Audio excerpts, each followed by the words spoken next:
Meus queridos, a paz do Senhor. É com muita alegria que estamos juntos mais uma vez para a nossa quinta aula neste primeiro trimestre de 2017. A nossa lição é a lição de número 5 do dia 29 de janeiro de 2017. O título da nossa lição é Paz de Deus, antídoto contra as inimizades. O texto áureo está em João capítulo 14, versículo 27, que nos diz o seguinte: deixo-vos a paz, a minha paz vos dou, não vou-la dou como o mundo a dá. Não se turbe o vosso coração, nem se atemorize. Verdade prática: a paz como fruto do Espírito não promove inimizades e dissensões. Ponto central da nossa lição: a paz que Jesus oferece não depende de situações e circunstâncias. A paz do Senhor excede todo o entendimento. A Bíblia diz que a paz de Deus que excede todo o vosso entendimento. A paz de Deus às vezes confunde as pessoas, porque em meio às adversidades, em meio a situações extremamente adversas, nós sentimos paz de Deus, paz no meio da tempestade. E as pessoas ficam sem entender como pode ser isto, como ela pode sentir esta paz. É porque Jesus habita conosco e Ele é o nosso príncipe da paz. Objetivo geral da lição: compreender que a verdadeira paz só pode ser encontrada em Jesus. Objetivos específicos: mostrar que depois de receber a paz de Cristo, o crente deve transmiti-la a outras pessoas. Segundo, explicar que existem 3 tipos de inimizades e o seu alvo é destruir a unidade da Igreja de Cristo. Terceiro, saber que temos a missão de anunciar o Evangelho e para isto precisamos ter paz com todos.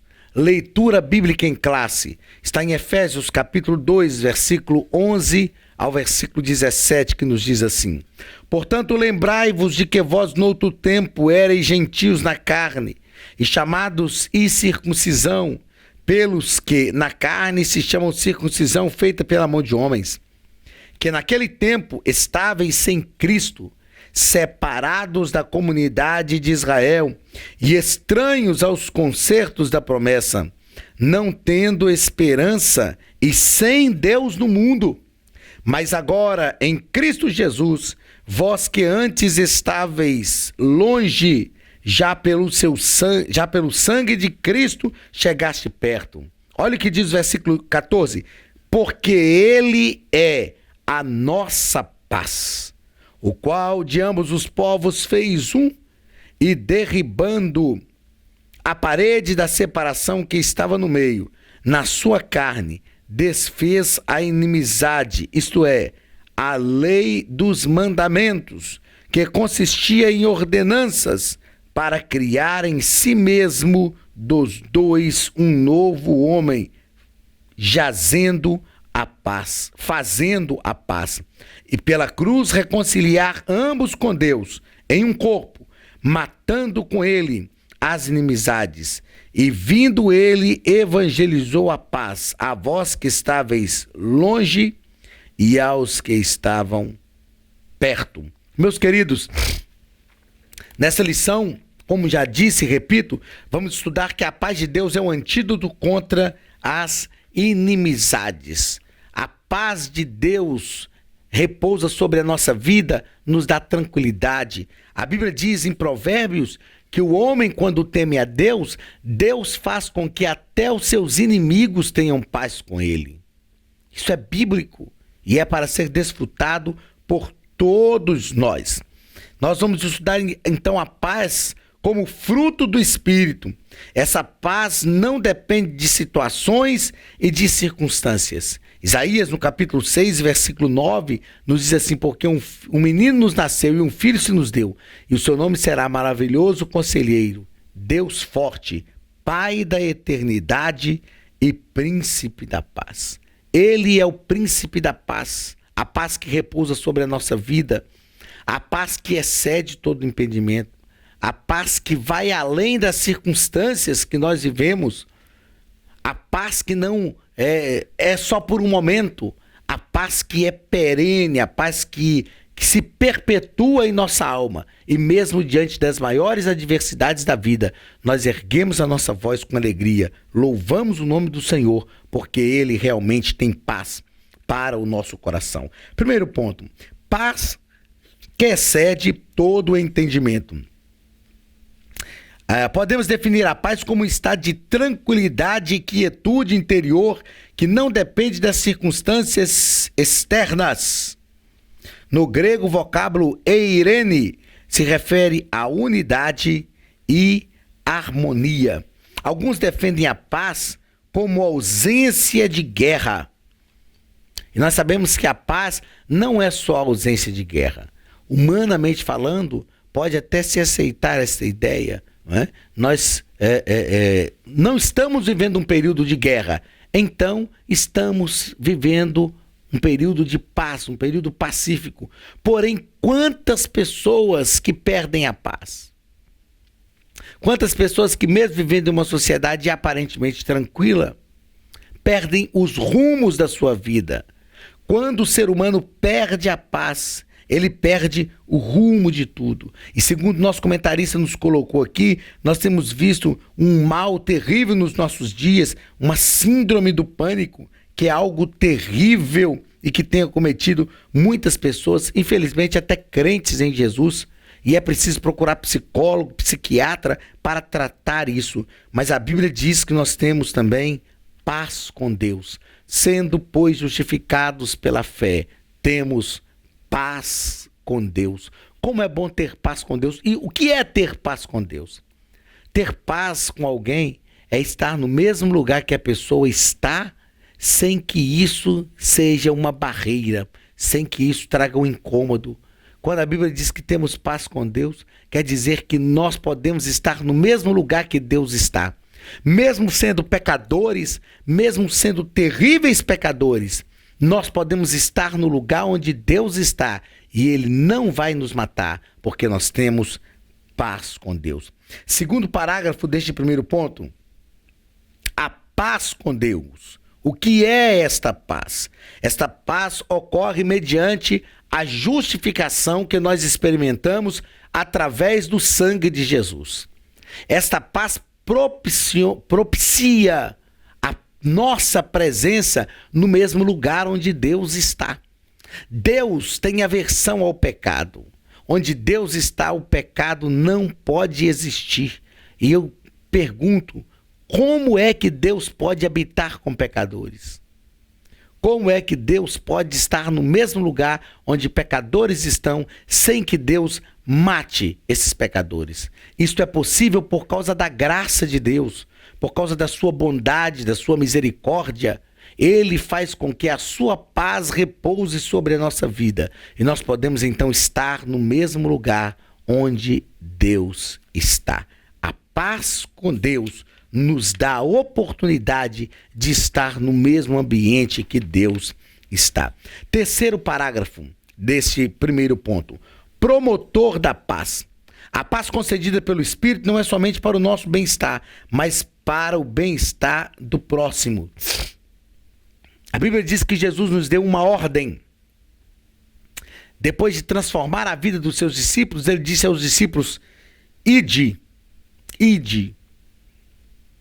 É interessante nós observarmos nos nossos dias que as coisas têm ocorrido de uma forma tão diferente.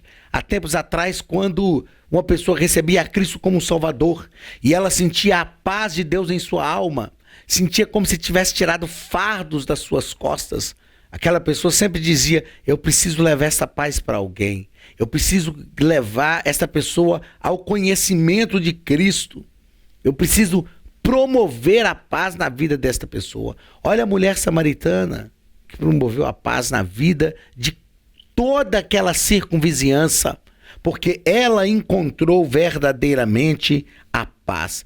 Além de recebermos a paz, o Senhor nos chamou para ser promotores da paz. Quem já experimentou a justificação e a reconciliação com Deus, torna-se um pacificador. E aqui o comentarista nos dá o exemplo de Isaac, que era um pacificador. Isaac, que ele cavava poços e os inimigos diziam: esse poço é nosso. E ele deixava aquele poço ali e ia procurar outro poço, outro lugar para cavar o poço. Porque ele sabia cavar poços. Ele sabia, ele tinha aprendido isso com o seu pai. Ele tinha conhecimento disso, ele tinha garantia de que o Senhor iria prosperá-lo, que ele não precisava entrar em contenda com ninguém. Isto é promover a paz.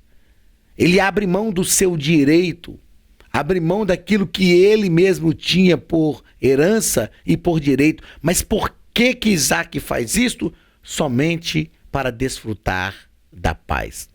Nos dias em que nós vivemos, as pessoas quebram a paz, perdem a paz por coisas tão poucas. Não se tornam pessoas pacificadoras, muito pelo contrário. Tem gente que dissemina intriga, e nós vamos estudar isso aqui também, e vamos ver que Deus abomina esse tipo de gente. Gente que vai disseminando a intriga, não tem prazer de ver a comunidade de fé viver em paz, não tem prazer de ver a paz reinando sobre a sua casa, naquele lugar onde a pessoa está. Mas que o Senhor tenha misericórdia de nós e que, além de recebermos a paz, nós possamos também ser promotores da paz.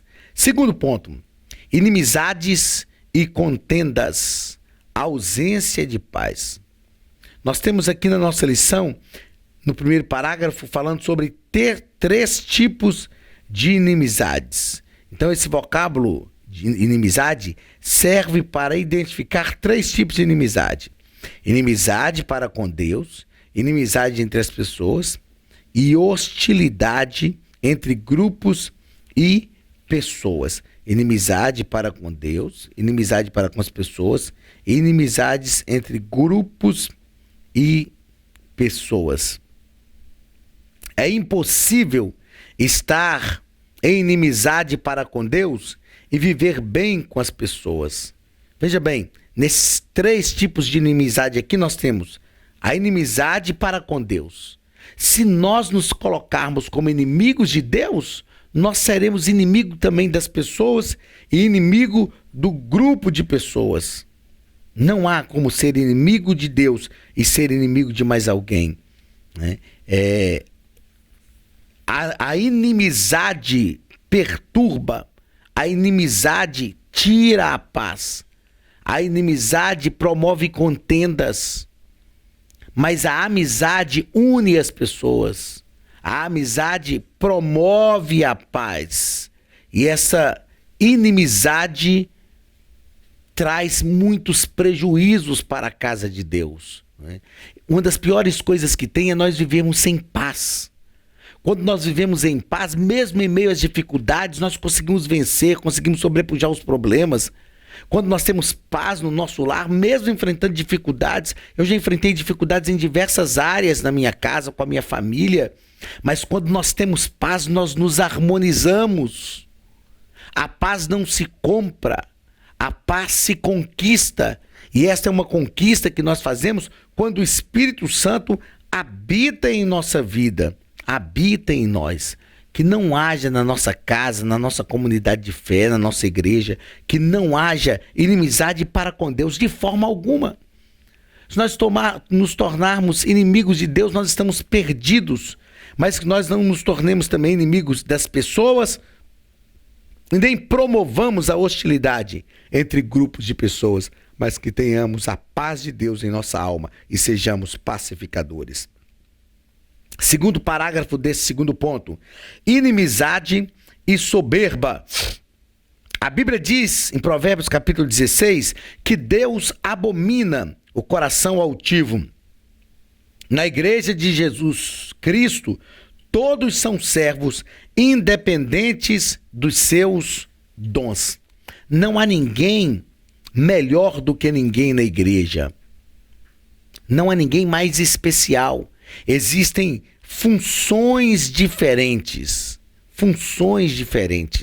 Não é? O pastor tem uma função diferente dos demais membros da igreja, uma responsabilidade maior.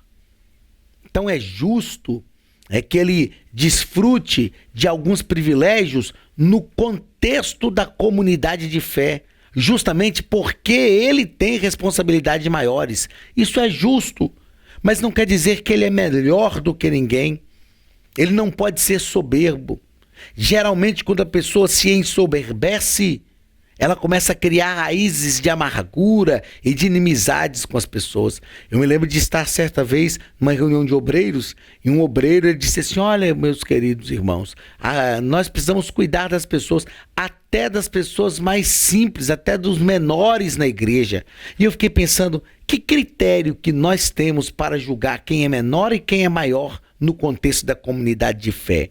Que critério que nós temos para estabelecer essa grandeza ou essa diminuição de pessoas que muitas vezes fazemos? Na verdade, todos nós temos um valor muito especial para Deus. Deus amou a todos nós da mesma forma. Terceiro parágrafo deste primeiro ponto: inimizade e facção. Muitos não se contentam em não se relacionar bem com as pessoas e acabam fazendo com que outros também não tenham comunhão entre si. A Bíblia vai nos dizer que Deus abomina o que semeia a contenda entre os irmãos. Meus queridos, é algo tão terrível quando a pessoa semeia a contenda, porque tem gente que acaba não vivendo bem, não tendo uma convivência amigável, não tendo uma convivência interessante com os demais irmãos da comunidade de fé. Mas pior é quando essa pessoa começa a insuflar as outras, começa a tentar persuadir outros irmãos para que não se comuniquem, para que não conversem uns com os outros, para que não convivam, para que não desfrutem deste relacionamento, né? E aí cria-se as facções. A inimizade é obra da carne e o seu alvo é destruir a unidade da igreja. A igreja é composta de pessoas diferentes, que pensam diferentes, mas nós precisamos ter unidade. O que é unidade? É pensar todos uma mesma coisa, é estar todos envolvidos no mesmo projeto. É muito comum ainda, meus queridos, nós nos unirmos a pessoas com as quais nós temos afinidades. Isso é muito comum. Talvez eu vou exigir que você me considere como um amigo, assim como você considera alguém que é seu amigo desde a sua infância. E isso nunca vai acontecer. Nós estreitamos laços, nós nos unimos às pessoas com as quais nós temos afinidades, mas isso não nos dá o direito de criar uma facção, um grupo distinto, um grupo separado. E quantas comunidades de fé têm esses tipos de grupos que parece que estão numa arena de gladiadores, estão prontos a brigar, estão prontos a disseminar a intriga, estão prontos a não resolver a coisa de forma pacífica. Mas que o Senhor nos ajude e que Ele nos abençoe a sermos pacificadores para a glória do seu nome. Terceiro e último ponto da nossa lição: vivamos em paz. O que fazer para viver em paz? Primeiro parágrafo: o favor divino. Paulo vai exortar os gentios para que sejam sempre gratos a Deus. Nós precisamos entender que nós só estamos de pé por causa da graça de Deus, o favor divino. O que é favor? O que é graça? É favor imerecido. Esse favor divino que nos leva a amar o próximo e a viver. É esse favor divino que nos leva a amar o próximo e a viver em paz e em comunhão. A Bíblia nos diz que, estando em vós, tende paz com todos. Queridos, eu sei que tem pessoas que é difícil ter paz com ela. Eu sei que tem pessoas que é difícil desfrutar de paz, que essa paz vai ser quebrada. E muitas vezes nós precisamos nos afastar um pouco do relacionamento com essas pessoas. Mas a Bíblia diz assim: estando em você, estando em vós, estando em mim, tende paz com todos. Às vezes não é possível uma convivência tão próxima, Mas nós não precisamos também brigar, nos afastar, nós não precisamos criar uma rixa com ninguém, porque o favor divino nos alcançou. Se a graça de Deus me alcançou, por que eu não posso também usar desta mesma graça de Deus para alcançar outras pessoas? Mesmo não convivendo cotidianamente, mesmo não convivendo rotineiramente, mas nós precisamos fazer de tudo para viver em paz com todos. Estando em vós, tende paz com todos. Por que nós podemos viver em paz? Porque nós já alcançamos o favor divino. A graça especial nos alcançou. A graça especial dominou a nossa vida. Nós podemos vencer o pecado através da ajuda do Espírito Santo. Só isto aí já é motivo suficiente para nós termos paz durante todo o resto da nossa vida. Nós sabemos que nós conseguimos vencer o pecado, vencer os desejos da carne e viver em plena comunhão com Deus. Segundo parágrafo do terceiro ponto, a cruz de Cristo. A cruz é um símbolo dos mais conhecidos do cristianismo. Se Cristo não morresse na cruz pelos nossos pecados, estaríamos para sempre separados da presença de Deus. Não deixaríamos de ser inimigos dele. Não deixaríamos de ser inimigos dele. Na cruz, Jesus assumiu os nossos pecados. Os nossos pecados faziam separação entre nós e Deus. E na cruz o Pai está olhando para o seu filho, o filho amado, seu único filho, e ele não consegue estar o tempo inteiro ali por causa dos nossos pecados.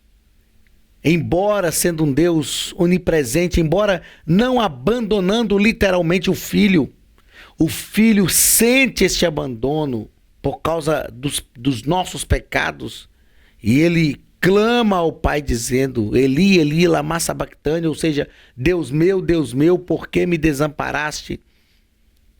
Jesus estava sofrendo na cruz do Calvário por minha causa, por sua causa, e tudo isso para que nós vivêssemos em paz.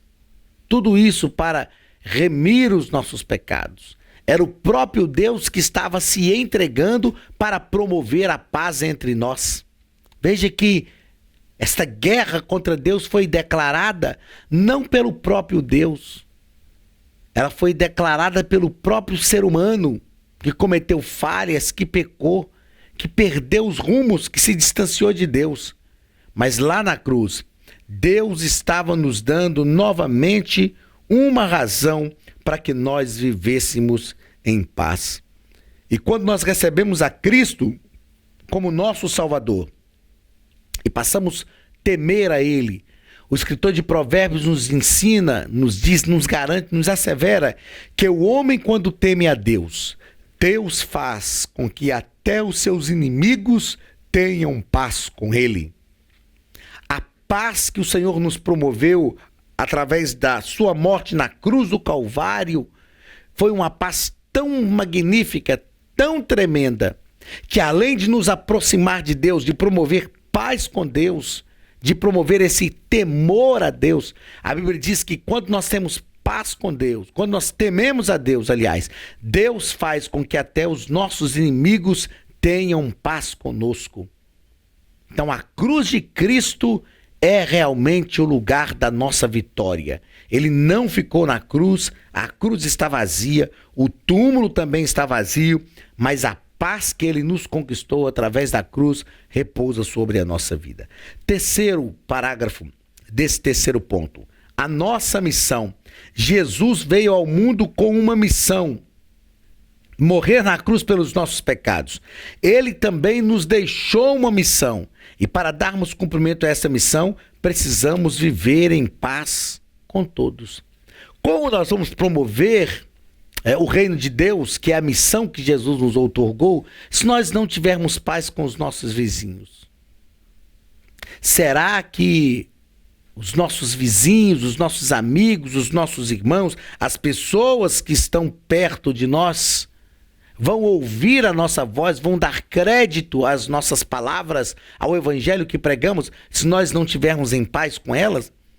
Atos nos diz, nos traça um modelo de igreja a partir do exemplo da igreja primitiva. E o livro de Atos nos diz que a igreja primitiva caía na graça do povo. E todos os dias o Senhor acrescentava à igreja aqueles que iam sendo salvos. Que exemplo glorioso que a igreja primitiva nos dá. Nós vivemos num mundo em que muitas pessoas são uma bênção no contexto de igreja, mas são pessoas que brigam com os vizinhos, são pessoas que xingam no trânsito, são pessoas que discutem por coisas pequenas, são pessoas que têm um estupim curto demais, que não têm paciência para nada. Não é isso que Deus quer na nossa vida. Se nós temos o sentimento de pacificadores, nós devemos sentir a paz de Deus e transmitir esta paz também ao coração das pessoas. Então nós precisamos viver em paz por causa do favor divino, a graça de Deus nos alcançou. Precisamos viver em paz por causa da cruz de Cristo, porque Ele comprou a paz para nós outra vez, lá na cruz do Calvário.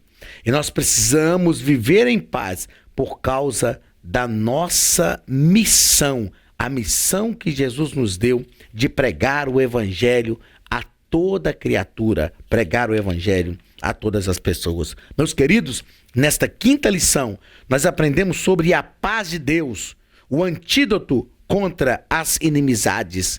Se eu tenho paz, se eu sinto a paz e se eu sou um pacificador, eu tenho um antídoto contra as inimizades.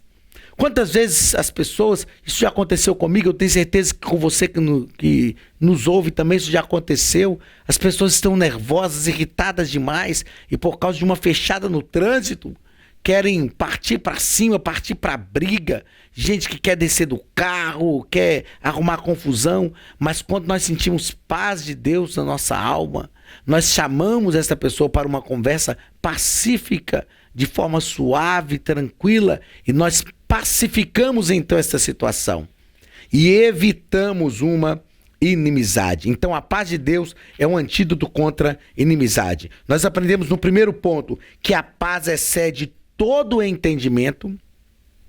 Aprendemos o que é paz, que é um estado de tranquilidade, de quietude, é um estado de tranquilidade de espírito e alma com Deus.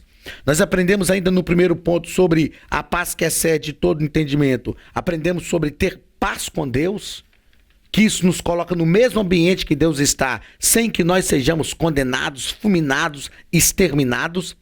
Nós aprendemos ainda dentro deste primeiro ponto que nós precisamos promover a paz. Não basta sentir a paz, viver a paz de Cristo. É preciso promover essa paz. Nós aprendemos o segundo ponto sobre inimizades e contendas, ausência de paz. Se há inimizade, se há contenda, é porque a paz não está presente. Aprendemos sobre 3 tipos de inimizade. Inimizade com Deus, que gera todas as demais. Inimizade entre as pessoas e hostilidade entre grupos de pessoas. Aprendemos sobre inimizade e soberba. Aprendemos que aqueles que são soberbos não conseguem desfrutar de paz com Deus, porque Deus não aceita o soberbo, Deus resiste ao soberbo. Aprendemos ainda nesse segundo ponto, dentro de inimizades e contendas, ausência de paz. Aprendemos sobre inimizade e facção. Então aprendemos que é pecado quando nós criamos facções na igreja, criamos grupinhos que estão brigando entre si. E geralmente o grupo faccioso é caracterizado por atitudes que vão ser interessantes para um pequeno grupo de pessoas, que vão interessar a um pequeno grupo de pessoas. Então nós precisamos ter cuidado, porque inimizades e contendas caracterizam a ausência de paz. E aprendemos ainda no terceiro ponto que precisamos viver em paz. Viver em paz é tão bom, viver em paz é tão magnífico. Como é bom, como é bom, como é magnífico vivermos em paz. Quando nós perdemos a paz, nós perdemos a tranquilidade. Isso gera um estresse muito grande, gera problemas psicossomáticos, doenças psicológicas que se manifestam no nosso corpo. Então, para vivermos em paz, nós precisamos lembrar do favor divino. Para vivermos em paz, precisamos nos lembrar da cruz de Cristo. Favor divino nos alcançou. A cruz de Cristo nos perdoou.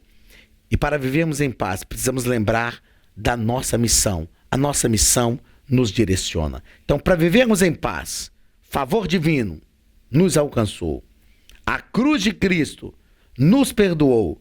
E a nossa missão é a nossa responsabilidade. Enfim, mesmo em meio às adversidades, podemos ter paz, pois é uma quietude interior que vem de Deus. Eu me lembro que ainda na minha adolescência, na minha juventude, ainda solteiro na igreja, nós cantávamos muito hino que dizia paz no meio da tempestade. Jesus tinha paz no meio da tempestade. Então sinta a paz de Deus, receba a paz de Deus, desfrute da paz de Deus, não perca a paz de Deus, distribua esta paz, seja um pacificador e que a mão de Deus esteja sobre você e sobre a tua casa, em nome de Jesus. Receba mais uma vez um abraço da Academia de Pregadores e do pastor Anderson Silva e que a paz de Deus, que excede todo entendimento, guarde a tua alma até aquele dia, o dia do arrebatamento da igreja. Deus te abençoe, um grande abraço e até a nossa próxima aula, em nome de Jesus.